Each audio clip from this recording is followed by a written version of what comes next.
یہ نا ساری گھنٹیاں بچ جاتی ہیں اگر کوئی بچہ گم ہو جائے. جتنی گھنٹیاں ہوتی ہیں نا، دل کی بھی، روح کی بھی، کانوں کی بھی، ساری گھنٹیاں ہی، مطلب آپ فوری طور پر جو لٹک جاتے ہیں نا زمین آسمان کے بیچ کے، بچہ بڑی دیر سے بیل ہی نہیں رہا، وہ جو ایک وقت ہوتا ہے نا، وہ پل صراط پہ گزرتا ہے. یہ آسان ڈاکٹر کہہ دینا رپورٹ کرا لو مجھے فلانے سخت موذی مرض کا ڈر ہے، تو وہ رپورٹ کرانے کے بعد جو اس کے نتیجے کا انتظار ہوتا ہے نا، وہ جو کرب ہوتا ہے وہ خطرناک ہوتا ہے. اب بات کو سمجھیں.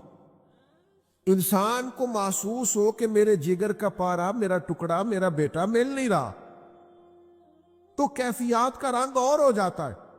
یہ ایک وارفتگی ہے نا، بچے کے ساتھ پیار ہے. ایک جنگ کا موقع تھا، نبی کریم صلی اللہ تعالی علیہ وسلم تشریف فرما ہے، ایک عورت کا بچہ گم ہو گیا. وہ بڑی بے چین ہے، بڑی نڈھال ہے، بڑے کرب میں ہے، تڑپتی ہے، کبھی ادھر بھاگتی، کبھی ادھر بھاگتی، کبھی اس سے پوچھتی، کبھی اس سے سوال کرتی، تلاش رہی ہے اپنے بچے کو. تو یہ سارا منظر، یہ ساری تصویر لوگوں کی آنکھوں کے سامنے، تو اس کرب کو ہر شخص محسوس کر رہا تھا، اس کی کیفیت کو ہر آدمی اپنی آنکھوں سے دیکھ رہا تھا. اللہ کے حبیب علیہ الصلوۃ والسلام نے عین اس وقت جب لوہا پورا گرم ہو گیا، ذہن پورے تیار ہو گئے، تو محبوب نے ایک مسئلہ سمجھایا. حضور فرمانے لگے بتاؤ نا،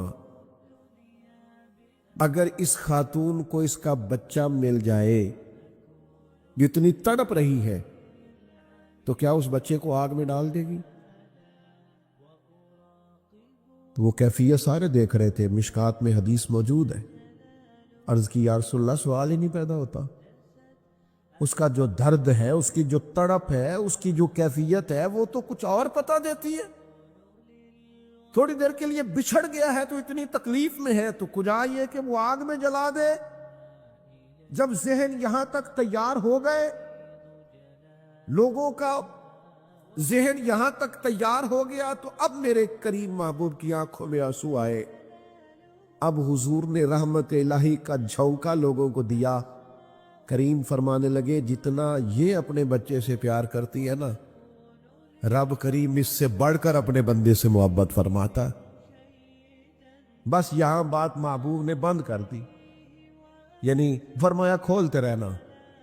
مانا کیا ہے کہ اگر یہ نہیں نا دوزخ میں پھینکنا چاہتی اپنے بچے کو، تو رب بھی اپنے بندوں کو سزا نہیں دینا چاہتا، وہ بھی انہیں دوزخ میں جلانا نہیں چاہتا، وہ بھی انہیں سزائیں دینا نہیں چاہتا. بھائیو یاد رکھیے گا اور سمجھیے گا، اپنی توجہ ہر وقت اپنے مالک کے کرم کی طرف رکھے، ہر وقت اللہ کی عطا کی طرف. یہ جو مایوس لوگ پھرتے ہیں نا اور مایوس باتیں کرتے ہیں، اور یہ جو کہتے ہیں کہ میں بڑا تھک گیا ہوں اور میں بڑا تنگ آ گیا ہوں اور اب مجھے لگتا ہے کہ یہ چیزیں میرے کنٹرول میں نہیں آئیں گی، اور حضرت میں نے بڑی کوشش کی، جو قدم آگے لے جاتا ہوں وہی میرا پیچھے ہوتا ہے. اور بعض کہتے ہیں جی میرے ساتھ ہی ایسا کیوں ہوتا ہے، آخر میں ہی ساری زندگی اس طرح کیوں ہوں، فلان جگہ بھی ناکام ہوا، فلان جگہ بھی. او میرے بھائی، جس طرح کا انسان گمان کرتا ہے، رب بھی اسی طرح کا معاملہ فرماتا ہے. تیری طبیعت ہی نہیں بن پا رہی کہ تو رحمت کی طرف متوجہ ہو، تیرا خیال ہی نہیں بن پا رہا کہ اس کے کرم اور عطا کی طرف تیرا دھیان جائے. تو نے اپنے اوپر مایوسیاں پوری طرح طاری کر لی ہے. بندہ مومن کبھی اپنے رب سے مایوس ہو سکتا؟ اس کی توجہ ہر وقت اس کے کرم کی طرف رہتی، اس کی توجہ ہر وقت اس کی عطا کی طرف رہتی. نبی کریم صلی اللہ تعالی علیہ وسلم کے نا کچھ صحابہ اللہ کی محبت کے شوق میں حضور کی بارگاہ میں حاضر ہوئے. انہوں نے آ کے عرض پتہ کیا کیا؟ عرض کرنے لگے یا رسول اللہ صلی اللہ تعالی علیہ وسلم، سالوں بیت گئے ہیں سجدے کرتے ہوئے، حضور سالوں بیت گئے ہیں تسبیح پڑھتے ہوئے، سالوں بیت گئے کہتے ہوئے کہ سبحان اللہ وہ پاک ہے. ہمیں سالوں بیت گئے یہ کہتے ہوئے کہ اللہ اکبر وہی سب سے بڑا ہے، سالوں بیت گئے کہتے ہوئے کہ الحمدللہ ساری تعریفیں اللہ کے لیے، سالوں بیت گئے اس کی تسبیح کرتے، تحلیل کرتے، تکبیر کہتے۔ حضور اب نہ ہمارا اپنے رب سے ملنے کو جی چاہتا ہے، کبھی اے حقیقت منتظر نظر آ نہ لباس مجاز میں، لاکھوں سجدے تڑپ رہے ہیں میری جبین نیاز میں۔ اور اقبال کہنے لگے کہ تیرے عشق کی انتہا چاہتا ہوں، تو میری سادگی دیکھ کیا چاہتا ہوں، میرا ذرا سا تو دل ہے مگر شوق اتنا، میں وہی لن ترانی سنا چاہتا ہوں۔ میرا بھی دل کرتا ہے کہ اللہ میں تجھے کہوں میں تجھے دیکھنا چاہتا ہوں، جس طرح حضرت موسیٰ کلیم علیہ السلام نے کہا تھا، اور تو مجھے کہے کہ لن ترانی تو نہیں دیکھ سکتا، ذرا سا تو دل ہے مگر شوق اتنا، میں بھی وہی لن ترانی سنا چاہتا ہوں۔ پھر کہنے لگے بھری بزم میں راز کی بات کہہ دی، بڑا بے ادب ہوں سزا چاہتا ہوں۔ دیکھو سب لوگوں کے بیچ ہی میں نے یہ کہہ دیا۔ میرے عزیز صحابہ نا شوق میں، کتنے سارے لوگ ہیں آپ، کتنی ماشاءاللہ بڑی تعداد میں آپ آئیں، ہم بھی کبھی اس شوق میں گئے ہیں کہ ہمارے رب کو دیکھنے کو دل چاہتا ہے، ہمارا جی چاہے وہ کبھی ہمیں ملے، ہم کبھی اس کی زیارت کریں، اس کی بارگاہ کرم میں ہم حاضر ہوں۔ صحابہ نے عرض کیا یا رسول اللہ صلی اللہ تعالی وسلم ہمارا رب کہاں ہے؟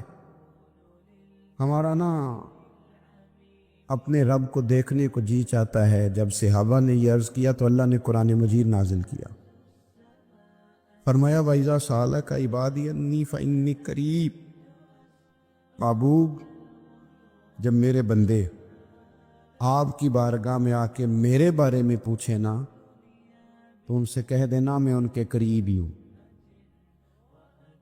قریب ہی ہوں۔ دلیل کیا ہے؟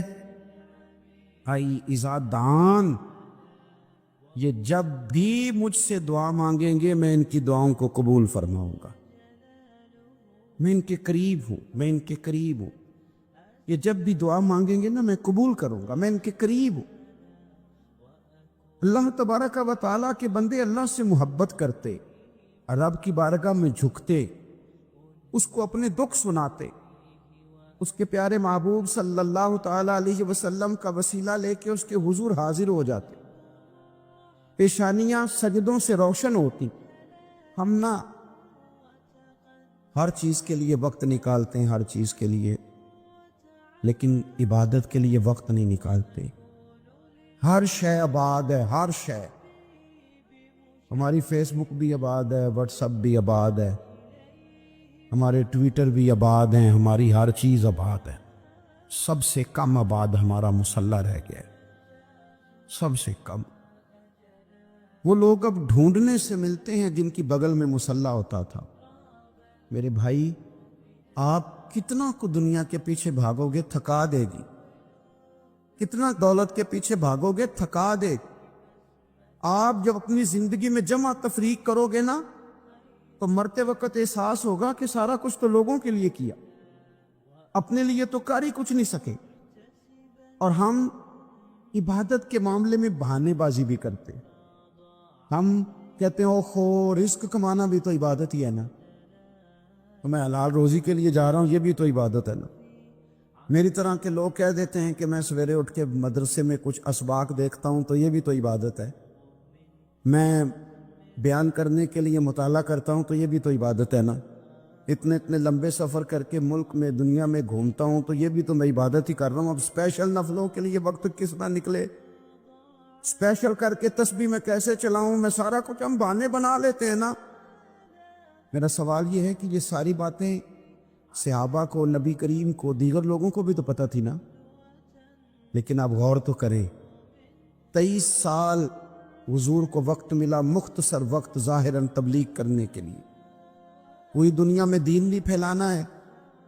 گھر میں 11 ازواج ہیں، 4 بیٹیاں ہیں، ان کی اولادیں، سارے کام کاج بھی دیکھنے ہیں، لیکن سیدہ طیبہ طاہرہ حضرت عائشہ صدیقہ رضی اللہ تعالیٰ عنہ فرماتی ہیں سارا دن تبلیغ کرتے، ہر غلام کے دکھ سنتے، گھر میں آتے تو اپنے گھر والوں کا خیال کرتے، کام میں ہمارا ہاتھ بٹاتے، قربان جاؤں کہتی ہیں زمانہ سارا سو جاتا لیکن آمنہ کے لال مصلی بچھا لیتے۔ دنیا سو گئی ساری، سب سو گئے، جو خدام تھے، وہ جو غلام تھے وہ سو گئے۔ صحیح مسلم نے لفظ ملیں گے، سیدہ پاک فرماتی ہیں او میرے نبی کے غلاموں، میں نے یہ رنگ بھی دیکھا ہے کہ حضور نے اتنا کھڑے رہے، اتنا قیام کیا، اتنا قیام کیا کہ مقدس پیروں میں ورم آ گئے، سوج گئے پیر، اتنے بڑے۔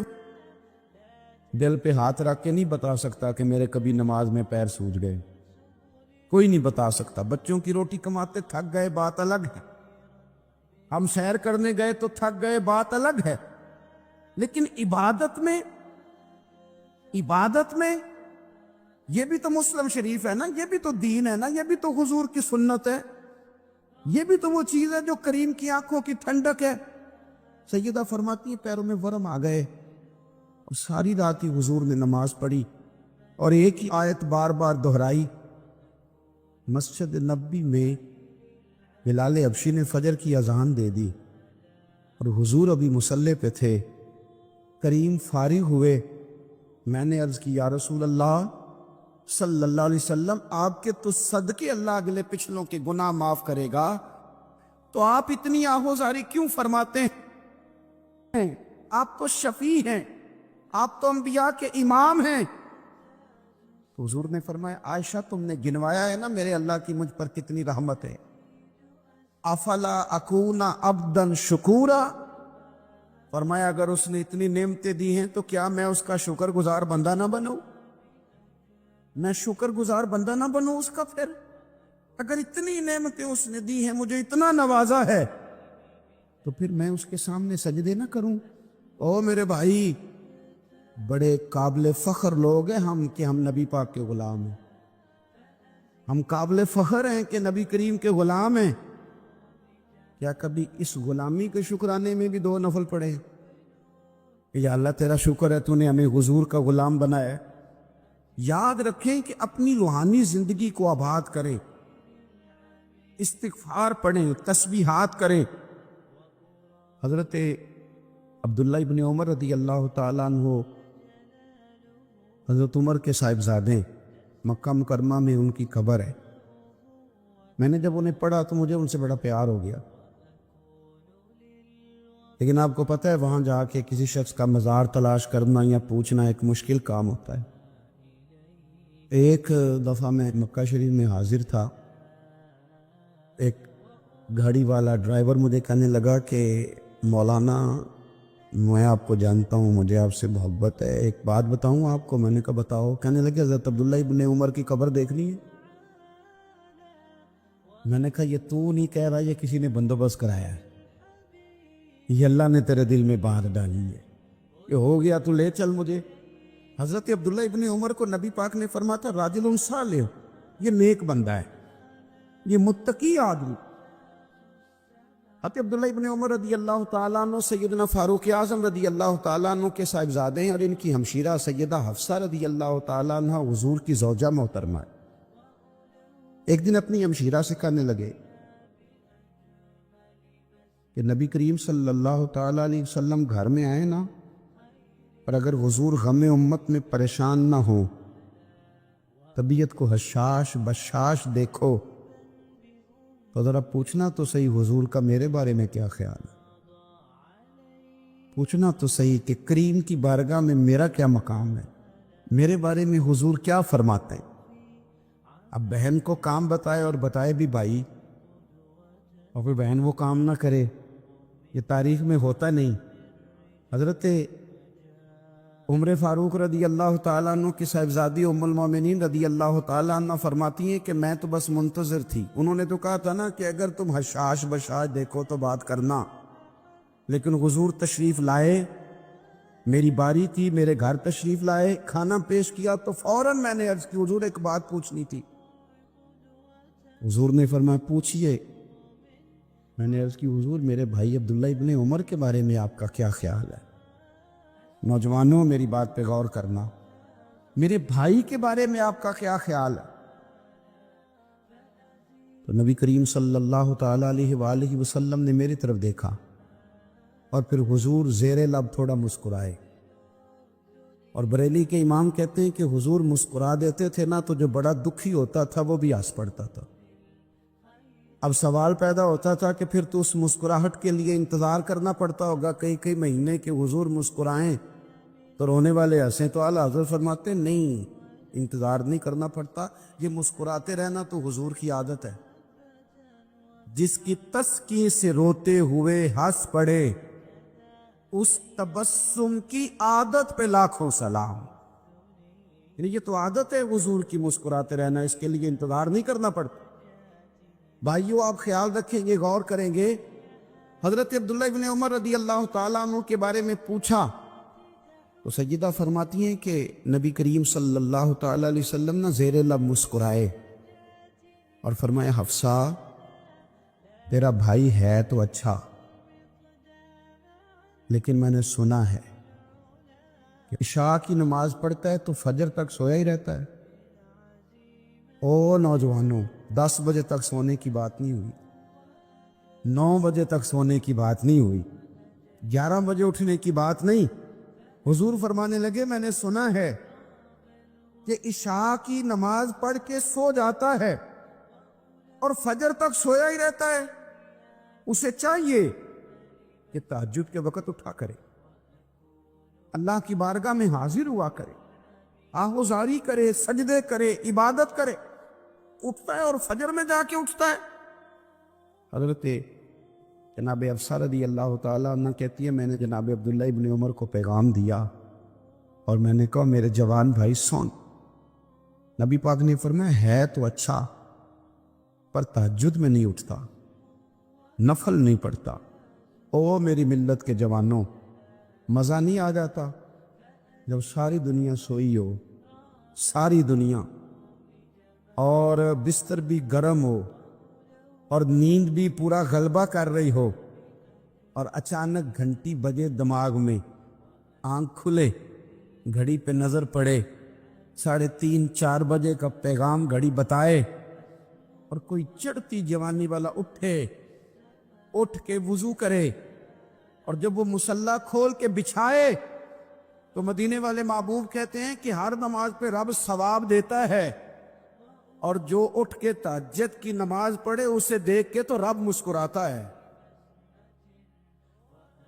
جو اس کی شان کے لائق ہے, جو اس کی شان کے لائق, وہ مسکراتا ہے, خوش ہوتا ہے کہ میرا بندہ تہجد میں اٹھ گیا, وہ مسکراتا ہے. کاش ہماری صبحیں کبھی اپنے مالک کے نام ہو جائیں. کاش کہ صبح حضرت ابو الحسن رحمۃ اللہ تعالی علیہ حضرت معاذ ابن جبل رضی اللہ تعالیٰ عنہ کے پاس بیٹھا کرتے تھے. فرماتے ہیں ان سے جو پیار بڑھا تو پھر میرا مصلی سے بھی بڑھ گیا. تابعی ہیں, فرماتے ہیں صحابی رسول سے محبت ہوئی تو ذکر سے بھی ہو گئی, پھر درود شریف سے بھی ہو گئی. محبت ان سے بڑھی تو پھر اللہ نے مسجد کا پیار بھی بڑھا دیا. آپ فرماتے ہیں کہ میری ہر وقت طبیعت چاہتی تھی کہ بس اللہ اللہ کروں, بس اللہ اللہ کروں, بس نہ میں ذرا تھوڑی جان چھڑاؤں لوگوں سے, کو 10 منٹ ملیں تو میں کچھ 4 نفل پڑھ لوں, میں تھوڑا سا نہ بچوں لوگوں سے, اور مجھے تسبیح ملے تو میں نہ کچھ 400-500 دفعہ استغفار پڑھوں, سبحان اللہ, الحمدللہ, اللہ اکبر, لا حول ولا قوت الا باللہ, میں نہ تسبیحات پڑھوں. فرماتے ہیں کہ بچے تھے گھر میں 6-7, غربت تھی, کام ملتا کوئی نہیں تھا, اور میں کام چور نہیں تھا, کام ڈھونڈتا تھا, پر اللہ کی قدرت کے کام نہیں ملتا تھا. فرماتے ہیں کہ میں نے ایک دن اپنی اہلیہ سے کہا کہ آج میں پھر جاتا ہوں کام ڈھونڈنے. تو میری بیوی بڑی فرما بردار تھی, پر اس دن نہ غربت کے ہاتھوں تنگ آ کے کہنے لگی آج نانا کوئی تو چیز لے کے آیا, تو مجھ سے بچوں کی بھوک نہیں دیکھی جاتی. یہ سب روگاں دا روگ محمد جس دا نام غریبی. کنڈ بلا کے لنگ جاندے نی دوست یار قریبی. آج میں کچھ لے کے آیا تو میں بچے لے کے چلی جاؤں گی. شیخ فرماتے ہیں کہ میں بڑا پریشان گھر سے نکلا، پر میں نے صبح سے لے کے زور تک کام ڈھونڈا، کام ملا کوئی نہیں. تو میرے دل میں خیال آیا چلو کام نہیں ملتا تو اللہ اللہ تو کرے نا. چلو بندوں کی مزدوری نہیں ملتی تو رب کریم کی عبادت ہی کرتے ہیں. فرماتے ہیں کہ میں نے نا فرات کے پانی سے وضو کیا نہر کے. شدید دھوپ تھی، ساتھ ریت تھی اور ریت تپ رہی تھی. میں نے اپنا رومال وہیں مصلی کے طور پر بچھا لیا اور فرماتے ہیں کہ زور سے لے کر عصر تک نماز پڑھی. دھوپ بھی پورے زور پہ، پر میرے سجدے کا ذوق بھی پورے زور پہ. فرماتے ہیں سورج بھی چمک رہا ہے اور رب کی عبادت کا ذوق بھی پورے زور پہ. میں سجدہ کروں تو پھر میرا اٹھانے کو جی نہ چاہے. میرے استاد لکھا کرتے تھے، یہ ان کا شعر ہے، وہ کہا کرتے تھے مجھے سوز دے، مجھے ساز دے اور مجھے نیم شب کا نیاز دے. دم سجدہ خود کو میں توڑ دوں، مجھے ایسا ذوق نماز دے. اور میں تیری بہار کا پھول ہوں، میں کھلا بھی ہوں تو تیرے لیے. مجھے میری شاخ سے توڑ لے، مجھے اپنی زلف کا ناز دے. بھائی فرماتے ہیں کہ عصر تک میں نے نفل پڑھے، دل ڈھلنے لگا. عصر کی نماز پڑھی اور میں وہاں سے چلا. اب میں جب نکلنے لگا تو دل میں خیال آیا کہ چھوٹی چھوٹی دیواریں ہیں گھر کی، بغیر کچھ لیے جاؤں گا تو بیوی دور سے دیکھے گی تو شور کرے گی کہ پھر خالی ہاتھ آ گیا ہے. کہتے میں نے اپنے اسی رومال میں جس پہ میں نے نماز پڑھی تھی نا، رومال میں کیا عقیدہ پنجابی جسافہ کہتے ہیں، اسی میں نا میں نے کچھ ریت بھر لی کہ وہ دور سے دیکھے گی تو سمجھے گی کچھ لے کے آیا ہے. چلو جا کے اسے بتا دوں گا کہ آج پھر مزدوری نہیں ملی. کہتے ہیں وہ ریت لے کر جب میں گھر میں گیا تو پہلے بیوی دروازے پہ کھڑی ہوتی تھی، پوچھتی تھی خالی ہاتھ آ گئے ہو؟ آج میں نے دیکھا تو ہے ہی کوئی نہیں. فرماتے ہیں میں اندر داخل ہوا، سلام لیے، کونے میں نے وہ رومال رکھ دیا اور میں نے آواز دی کہ بھلی مانس کہاں ہو؟ تو وہ کہنے لگی آپ منہ ہاتھ دھو لے، میں روٹی لے کے آئی. میں نے کہا روٹی کہاں سے آ گئی؟ یہاں تو کئی دنوں کے فاقے، تو کئی دنوں کی غربت ہے، یہاں تو اس گھر میں تو فقیری ہے. فرماتے ہیں کہ وہ روٹی لے کے آئی اور اس وقت کی جو موجودہ نعمتیں تھیں، سمجھ لیں سلاد، اچار، ہر چیز ساتھ لائی. میں نے کہا کہ بچے کہاں گئے؟ کہنے لگی وہ کھانا کھا کے کھیلنے گئے، آپ کھانا کھا لیں آ جاتے. کھانا اس نے چن دیا. میں نے حیرت انگیز لہجے میں ساری نعمتیں اپنے دسترخوان پہ دیکھ کر کے بیوی سے پوچھا یہ کہاں سے آیا کھانا؟ بچوں کو تو نے کہاں سے کھانا کھلایا؟ یہ سارا کچھ کیسا ہے؟ کہنے لگی پتہ نہیں آج آپ کس کریم کی مزدوری کرنے چلے گئے تھے، پتہ نہیں کس کریم کی. میرے گھر میں تو اتنی نعمتیں آئی ہیں کہ مجھ سے سنبھالی نہیں جا رہی. اتنا اناج ہے، اتنا گندم ہے، کس کریم کے دروازے آج چلے گئے تھے؟ یہ کہتے کہتے وہ اٹھی اور اٹھ کر کے کہنے لگی پہلے بڑا کچھ آیا تھا، اب کیا لے آئے ہو؟ اور جا کر کے نا اس نے وہ ریت والا رومال کھولا. کہنے لگے میں تو لے کے آیا تھا ریت، تو میرے رب نے اسے بھی سونے اور ہیرے بنا دیا تھا. جب آپ کی توجہ اللہ کی جانب، میرے نبی پاک صلی اللہ تعالی علیہ وسلم نے فرمایا ہر چیز اپنے رب سے مانگ، ہر چیز مانگ، ہر چیز مانگ. یا رسول اللہ کیا کچھ؟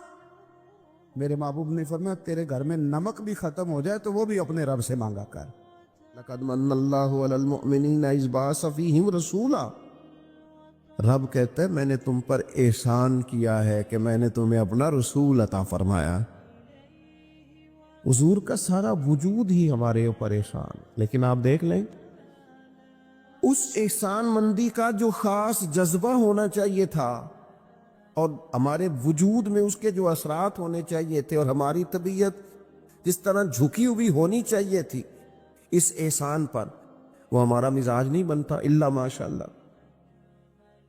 اللہ تعالیٰ کے احسانات ہیں، نبی پاک کے احسانات ہیں، پھر علماء، مشائخ، قرآن مجید کے تراجم، تفاسیر، احادیث کی شروحات لکھنے والے، ہمیں سمجھانے والے، جو ہمیں اللہ رسول سے جوڑتے ہیں، جو ہمیں وہ رستہ دکھاتے ہیں، ان لوگوں کے احسانات ہیں، ہمارے اساتذہ کے احسانات ہیں۔ اور دنیاوی احسانوں میں سب سے بڑھ کر جو ہمارے اوپر احسان ہے وہ ہمارے والدین کا ہے۔ اور قرآن مجید میں اللہ کریم نے فرمایا میرا بھی شکر ادا کرو اور اپنے ماں باپ کا بھی شکر ادا کرو، ان کا بھی شکریہ ادا کرو۔ مزاجوں میں تشکر کا جذبہ نہیں۔ تو میں ایک دوست ناراض ہو گئے اپنے گھر سے، تو والد نے انہیں کہا ٹھیک ہے آپ الگ ہو جائیں، جو ان کا حصہ تھا وہ ان کو دے دیا۔ 4 بھائیوں میں سے ایک کو انہوں نے روانہ کر دیا۔ اب ظاہر ہے کچھ پریشان ہوئے، گھر چھوڑنا تھا تو ایک اور جگہ منتقل ہوئے، تو ان کے ایک دوست نے ان کی مدد کی اور ان کو انہوں نے کچھ دن اپنے ساتھ رکھا، پھر آہستہ آہستہ مواقع بن گئے اور جگہ ان کو مل گئی۔ تو میرے ساتھ گفتگو کر رہے تھے، تو ہم جو سادہ لوگ ہوتے ہیں، دیسی دیہاتی، وہ ہم ایک بات ہی پکڑ لیتے ہیں ساری زندگی، اور تصویر کا دوسرا رخ دیکھنے کو تیار نہیں ہوتے۔ کہنے لگے جی یہ میرا محسن ہے، اس نے اتنے دن مجھے گھر رکھا، کوئی 20-25 دن اس نے مجھے اپنے گھر رکھا، پھر اس نے میرے ساتھ تعاون کیا، پھر کاروبار چلانے میں میری مدد کی، پھر مجھے مکان لے کے دیا۔ 1-2 سال تک اس طرح اس نے مجھے سپورٹ کیا کہ میں ٹانگوں پہ کھڑا ہو گیا۔ اماں ابا نے تو مجھے نکال دیا تھا، اور ان کے وہ شکوے بھی بیان کرنے لگا، شکایتیں بھی کرنے لگا۔ تو میں نے اسے کہا کمال ہے نا، جس نے 20 دن گھر میں رکھا وہ محسن ہے، اور جس ماں نے 9 مہینے پیٹ میں رکھا اس کے بارے میں تیرا رویہ ہی بدل گیا ہے۔ آپ غور کریں گے اور سمجھیں گے اس بات کو کہ 9 ماں نے پیٹ میں رکھا، تو کیا دکھ سہے، کیا تکلیف ہے۔ اور میں نے کہا اس نے 2 سال سپورٹ کی ہے، اور یہ تو تیرا محسن ہے، اور جس باپ نے اتنی سپورٹ کی کہ تیرے 3 بچے بھی ہو گئے، تو وہ بس 1-2 منٹ میں تو وہ چپ کر گیا۔ میں نے کہا تمہیں یہ سپورٹ نظر نہیں آئی؟ ہم جو پیر صاحب تک پہنچے، ہم جو استاد صاحب تک پہنچے، ہم جو دوستوں تک پہنچے، ہم جو رشتہ داروں تک پہنچے، ہم جو اولاد تک پہنچے، ہم جو سسرال تک پہنچے، ہم جہاں بھی پہنچے، اس پہنچنے میں پہلا کردار ہمارے ماں باپ کا ہے۔ یہ پہلی درسگاہ ہے۔ میرے والد صاحب اپنا نام نہیں لکھنا جانتے تھے، میری اماں اپنا نام نہیں لکھ سکتی تھی، لیکن میں اپنے دوستوں سے کہتا ہوں کبھی مجھے موقع ملے تو 2 جلدوں میں کتاب لکھوں گا اپنے ماں باپ۔ میری والدہ کے بارے میں کوئی مجھ سے پوچھے کہ آپ کی اماں کیا ہے، تو میں کہوں گا میری اماں میرے لیے یونیورسٹی ہے، میری اماں میرے لیے اتھارٹی ہے، اس لیے کہ اس گود کے اندر بیٹھ کے جو سیکھا ہے وہ کہیں اور سیکھنے کو نہیں ملا۔ میرے والد صاحب میرے لیے اسکول آف تھاٹ ہیں، میری سوچوں پر پہلا اثر ان کا ہے۔ ہم مطلب وہ نئے نئے رنگ، نئے نئے انداز، نئی نئی چیزیں دیکھ کر پیچھے ہم ہر چیز بھولتے جاتے ہیں، اور نوے نہ یار بنائیے۔ میں نہیں جی اگوں آکھنا، اس لیے کہ میرا میاں صاحب سے یہ شکوہ ہے کہ تسی کمینہ ہی آکھ چھڑیا ہے۔ یہ تو ثقیل لفظ ہے، صوفیاء ثقیل جملے استعمال نہیں کرتے، تو ثقیل ہے لفظ۔ یعنی آج کل بھی کسی کو کمینہ کہنا بڑا مشکل کام ہے نا، مطلب نالائق کہہ دے، بیوقوف کہہ دے، تھوڑا سا نا لفظ قابو میں ہے، لیکن کمینہ کہنا، لیکن میاں صاحب کہتے ہیں نوے نہ یار بنائیے ایویں وانگ۔ او بھائی تھوڑا سا نا اپنے ماں باپ کے لیے بازو بچھے ہوئے ہو، محبت ہوئی ہو۔ اور یار میرے رسول پاک کریم محبوب علیہ السلام، معصوم آمنہ صلی اللہ تعالی علیہ وسلم، نبی پاک علیہ السلام نے نا فرمایا جس نے لوگوں کا شکریہ ادا نہیں نہ کیا اس نے اللہ کا بھی کوئی نہیں کیا۔ اگر تو کسی کا احسان مند ہی نہیں، اگر تو کسی کا مشکور ہی نہیں، تو اللہ کا کیا شکر ادا کرے؟ حضور نے فرمایا جب کوئی تمہارے ساتھ نیکی کرے تو بہترین بدلہ دینے کی کوشش کرو۔ وہ بابا بلے شاہ صاحب نے نا کتے کی وفاداری کا بیان فرمایا ہے۔ اور بڑی سمجھنے والی بات ہے، بابا صاحب کہتے ہیں کہ کتا جو ہے نا اس کے ہم مالک ہیں، تو ہمارا بھی تو کوئی مالک ہے نا۔ فرماتے ہیں ایک روٹی کتے کو ڈالتے ہیں، دوسری مانگے تو کئی دفعہ لوگ جوتا بھی مار دیتے ہیں، لیکن خود مالک جو ہے کتے کا وہ پنکھے کے نیچے اے سی کے نیچے سویا ہے، اور کتا جا کے صبح کسی درخت کے نیچے سوتا ہے، اور ساری رات مالک سویا ہوا ہے، یہ پہرے داری کر رہا، اور کسی کو بھی اس کے گھر میں آنے نہیں دے رہا۔ کہتے ہیں تو کتے کا مالک ہے تو تیرا بھی تو کوئی مالک ہے نا، تو راتی جاگے تے شیخ سداویں، راتی تے جاگ دے کتے پیتھوں اتے، مالک دا در مول نہ چھڑ دے۔ اور 4 سال بیماری آ جائے تو لوگ معاذ اللہ اللہ کے شکوے کرتے ہیں، اور تو جوتے مارتا ہے تو تیرا جانور تیرے گھر سے جانے کو تیار، لوگ بوری میں ڈال کے بند کر کے چھوڑ آتے ہیں، اسے پتہ ہے مالک چھوڑ گیا ہے، لیکن گھر آنے سے پہلے بلی پھر آ جاتی۔ راتی جاگے تو شیخ ستاویں، راتی جاگ دے کتے تیتھوں اتے، مالک دا در مول نہ چھڑ دے۔ پاویں مارو 100 جتے، ایک برکی دا قدر پچھانن، پاویں مالک ہوں من ستے۔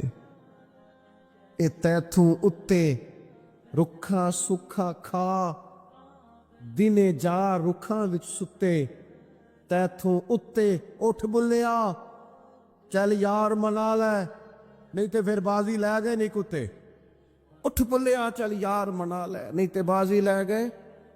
جنہاں تنام وچ عشق نہ رچیا، کتے اونا تھی چنگے، اور ویکھو نا مالک دے کر راکھی کر دے صابر بھوکے ننگے۔ اپنی زندگی میں کچھ مزاج شکر والا، نبی پاک علیہ السلام نے فرمایا جو تم سے نیکی کرے اسے اچھا بدلہ دینے کی کوشش کرو، اور حضور فرمانے لگے اگر بدلہ دینے کی طاقت نہ ہو تو پھر اس کے لیے دعا کرو، اور اتنی کرو اتنی کرو اتنی کرو محسن کے لیے دعا کہ تمہیں یوں لگے کہ تم نے حق ادا کر دیا ہے، پھر اس کے لیے دعا کرو، اپنے محسنوں کا شکریہ۔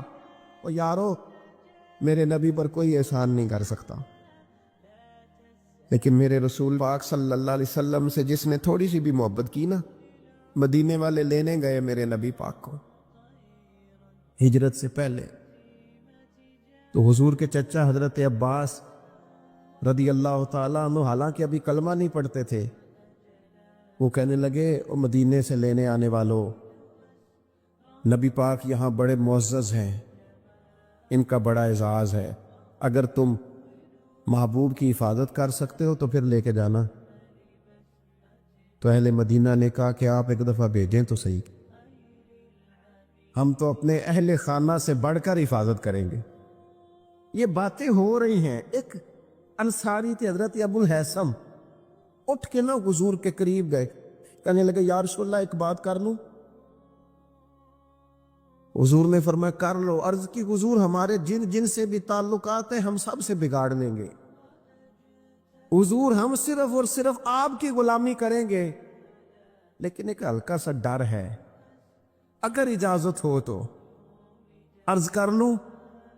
حضور نے فرمایا کرو۔ عرض کرنے لگے یا رسول اللہ کل کو اگر آپ کو غلبہ ملے اور اللہ کے فضل سے ملے گا تو پھر ایسا نہ ہو کہ آپ اپنی قوم کی طرف لوٹ آئیں تو پھر ہم سے یہ فراق یہ بچھوڑا سا نہیں جائے گا، حضور پھر آپ واپس تو نہیں آئیں گے؟ تب حضور نے ان کی بات سنی تو حضور مسکرا پڑے، فرمایا مدینے والوں سنو، کبھی نہ بھولنا میں تم میں سے ہوں اور تم مجھ میں سے ہو، چھوڑ کے کیوں؟ ہمارے ایک بزرگ سے کسی نے کہا تھا او تم لوگ مدینے زیادہ رہتے ہو، حالانکہ نبی پاک نے تو مکے میں زیادہ وقت گزارا ہے،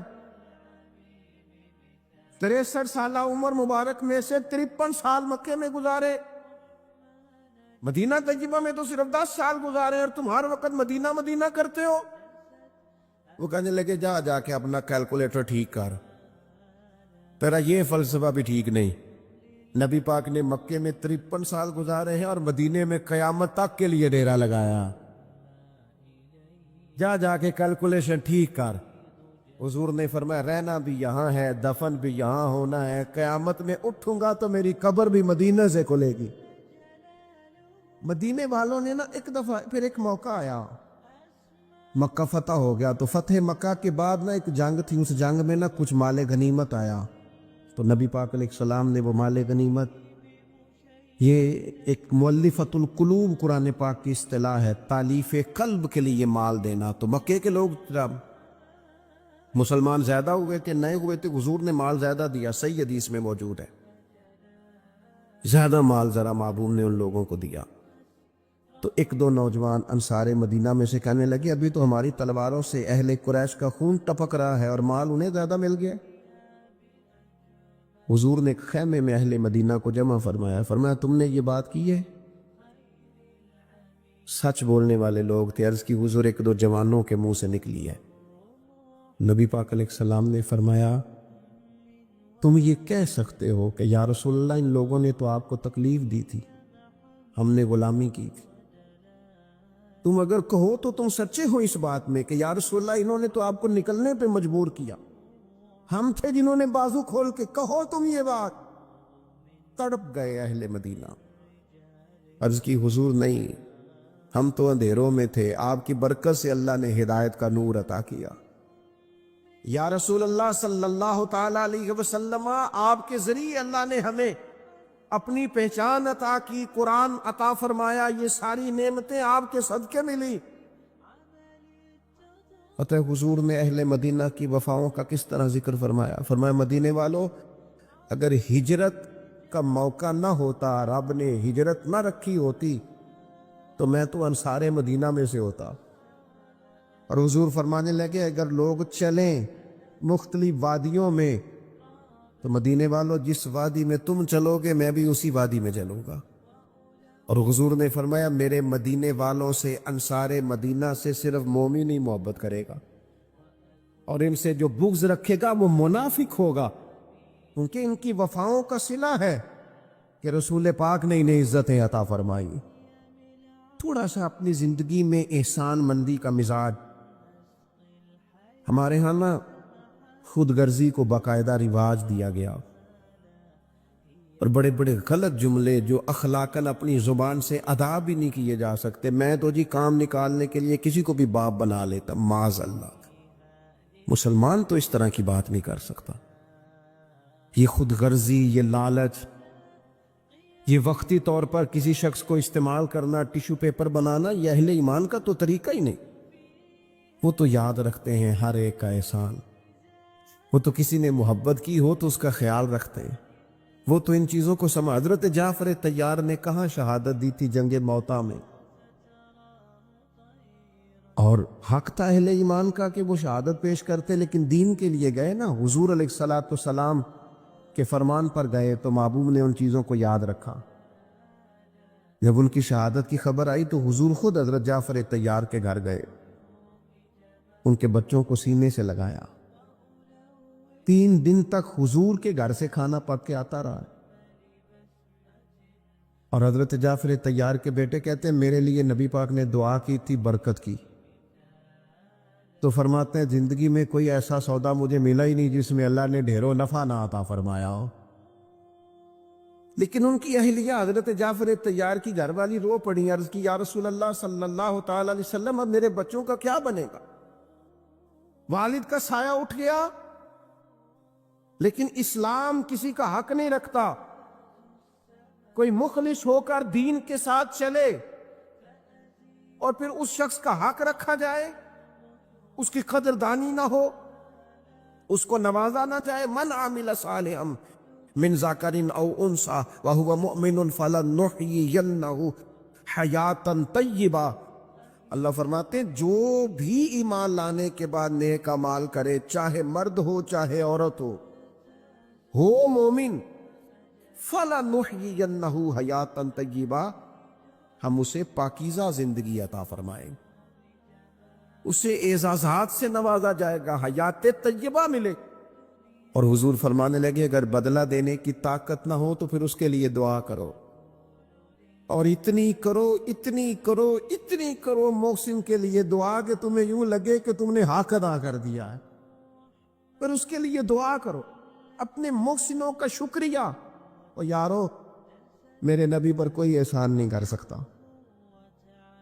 لیکن میرے رسول پاک صلی اللہ علیہ وسلم سے جس نے تھوڑی سی بھی محبت کی نا، مدینے والے لینے گئے میرے نبی پاک کو ہجرت سے پہلے، تو حضور کے چچا حضرت عباس رضی اللہ تعالیٰ عنہ حالانکہ ابھی کلمہ نہیں پڑھتے تھے، وہ کہنے لگے او مدینے سے لینے آنے والوں، نبی پاک یہاں بڑے معزز ہیں، ان کا بڑا اعزاز ہے، اگر تم محبوب کی حفاظت کر سکتے ہو تو پھر لے کے جانا۔ تو اہل مدینہ نے کہا کہ آپ ایک دفعہ بھیجیں تو صحیح، ہم تو اپنے اہل خانہ سے بڑھ کر حفاظت کریں گے۔ یہ باتیں ہو رہی ہیں، ایک انصاری تھے حضرت ابو الحیثم، اٹھ کے نا حضور کے قریب گئے، کہنے لگے یا رسول اللہ ایک بات کر لوں؟ حضور نے فرمایا کر لو۔ عرض کی حضور ہمارے جن جن سے بھی تعلقات ہیں ہم سب سے بگاڑ لیں گے، حضور ہم صرف اور صرف آپ کی غلامی کریں گے، لیکن ایک ہلکا سا ڈر ہے، اگر اجازت ہو تو عرض کر لوں؟ حضور نے فرمایا کرو۔ عرض کرنے لگے یا رسول اللہ کل کو اگر آپ کو غلبہ ملے اور اللہ کے فضل سے ملے گا تو پھر ایسا نہ ہو کہ آپ اپنی قوم کی طرف لوٹ آئیں، تو پھر ہم سے یہ فراق، یہ بچھوڑا سا نہیں جائے گا۔ حضور پھر آپ واپس تو نہیں آئیں گے؟ تب حضور نے ان کی بات سنی تو حضور مسکرا پڑے، فرمایا مدینے والوں سنو، کبھی نہ بھولنا میں تم میں سے ہوں اور تم مجھ میں سے ہو۔ چھوڑ کے کیوں؟ ہمارے ایک بزرگ سے کسی نے کہا تھا او تم لوگ مدینے زیادہ رہتے ہو، حالانکہ نبی پاک نے تو مکے میں زیادہ وقت گزارا ہے۔ 63 سالہ عمر مبارک میں سے 53 سال مکے میں گزارے، مدینہ طیبہ میں تو صرف 10 سال گزارے، اور تم ہر وقت مدینہ کرتے ہو۔ وہ کہنے لگے جا کے اپنا کیلکولیٹر ٹھیک کر، تیرا یہ فلسفہ بھی ٹھیک نہیں۔ نبی پاک نے مکے میں 53 سال گزارے ہیں اور مدینے میں قیامت تک کے لیے ڈیرا لگایا، جا کے کیلکولیشن ٹھیک کر۔ حضور نے فرمایا رہنا بھی یہاں ہے، دفن بھی یہاں ہونا ہے، قیامت میں اٹھوں گا تو میری قبر بھی مدینہ سے کھلے گی۔